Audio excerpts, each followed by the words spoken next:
Ciao a tutti, benvenuti a questo nuovo episodio di Fabula Talk della saga Siena-Madrid. Oggi parleremo della parte geologica del Duomo di Siena, ossia delle varie rocce che costituiscono la facciata del Duomo.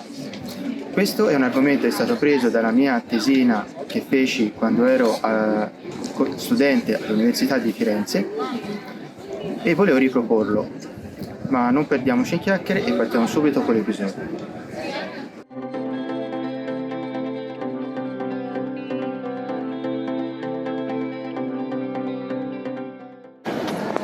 Come è possibile notare anche da uno sguardo fugace, il Duomo di Siena è molto colorato.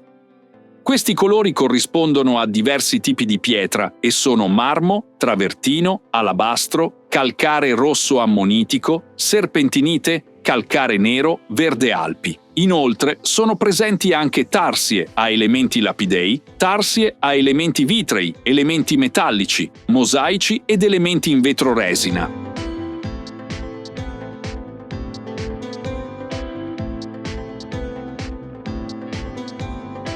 Il marmo è una roccia metamorfica composta per oltre il 50% di carbonati, come calcite e o aragonite e o dolomite, è di colore bianco ed è il materiale più usato nella facciata. Tra queste spiccano statue, colonne, capitelli, bassorilievi, doccioni, gargolle, edicole, modanature, tarsie policrome e cornici. Gran parte del marmo della facciata proviene dalla montagnola senese e a partire dall'Ottocento dalle Alpi apuane. Tutto ciò è verificato grazie ai numerosi documenti storici d'archivio. Per la provenienza dalle Alpi apuane, un'ulteriore conferma arriva anche dalle analisi al microscopio ottico che mostra che questi marmi possiedono una microstruttura a grana grossa.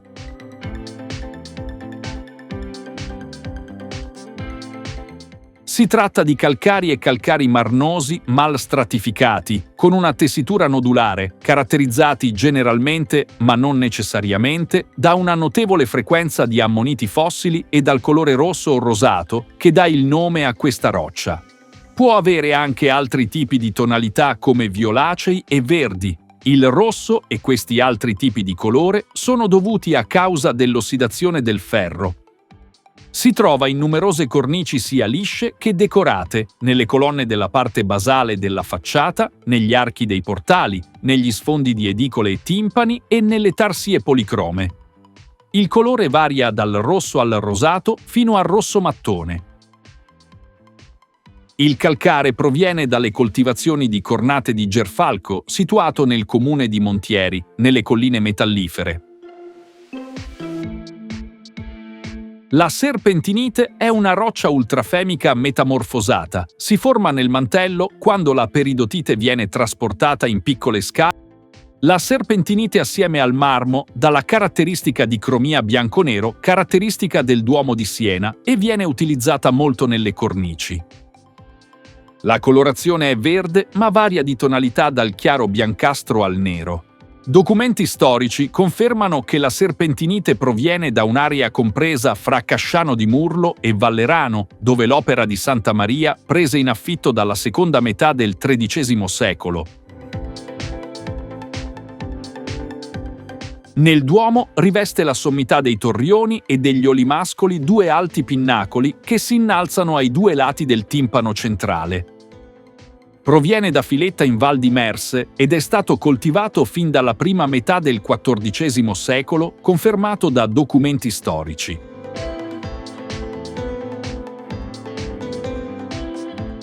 L'alabastro è una roccia evaporitica di origine gessosa o calcitica, che si presenta in aggregati concrezionati, zonati o fibroso-raggiati, di aspetto cereo, e si depositano in ambienti sotterranei da acque particolarmente dure.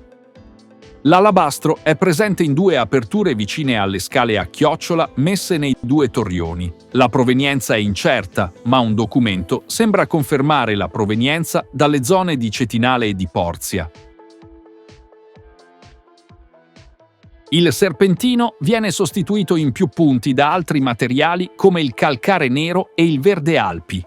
Il calcare nero sostituisce il serpentino nelle cornici e le tarsie. La sua provenienza è incerta, ma dalle analisi risulta che grazie alle caratteristiche macro e microscopiche pare che provenga dalla formazione dei calcari e marne a reitavicula contorta estratto dalle zone di Montieri Niccioleta. Il Verde Alpi invece si trova nella fascia retrostante i timpani degli archetti del loggiato destro.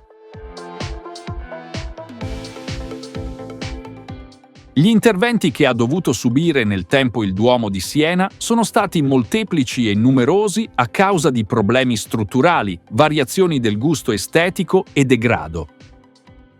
I primi interventi iniziarono già dopo la costruzione dell'edificio tra il 1284 e il 1317 e proseguirono anche tra il 1636 e il 1659 per adeguarsi al gusto barocco. Nel 1798 un disastroso terremoto colpì la città di Siena e il Duomo non ne rimase incolume, subendo degli interventi di restauro come la ricostruzione degli olimascoli e dei torrioni laterali. Tra il 1866 e il 1878 vi fu un altro intervento di restauro della facciata, fra i quali il rifacimento di tutto il settore che comprende il Grande Occhio. Infine nel Novecento ci fu la rimozione e la sostituzione di tutte le statue e la sostituzione delle colonne di Giovanni Pisano. Vi invitiamo a mettere un like, iscrivervi al canale ed attivare la campanellina delle notifiche. Inoltre vi invitiamo a lasciare i vostri commenti che ci aiuteranno a migliorare sempre di più il canale. Vi diamo appuntamento al prossimo video e vi invitiamo a vedere i video precedenti se non li avete ancora visti.